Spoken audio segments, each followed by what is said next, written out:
Well, I'm not long back from the Greenhouse Meadow where I was at the pre-Bradford City press conference with Paul Hurst, and actually spoke with Toto Enciala as well for the first time. But Paul told us a couple of bits about what's going on this week and sort of thing ahead of the match. Big home game on Saturday. I expect Bradford, of course, to bring a lot of fans.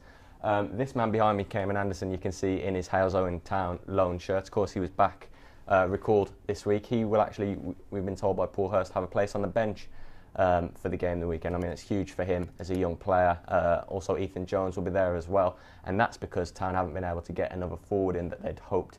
The only senior fit for and available forward at the club is Freddie Ladapo, and he only arrived on loan last week, so pretty threadbare there in terms of attackers. Cayman Anderson's been recorded. He'll be on the bench alongside Ethan Jones just for the firepower, and Paul told me he'll have no qualms with calling on them if Town need a goal late on. So interesting there.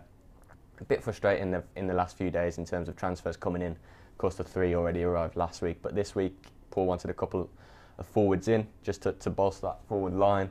One went elsewhere, we were told, and the other one hasn't quite worked off but could still work maybe next week or looking forward. So frustration in the market this week, but maybe not all dead deals in terms of moving forward.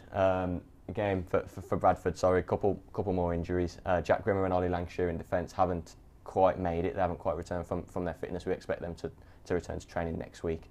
A bit light at the back, but good to have Enciala back involved, of course, after his red card was rescinded.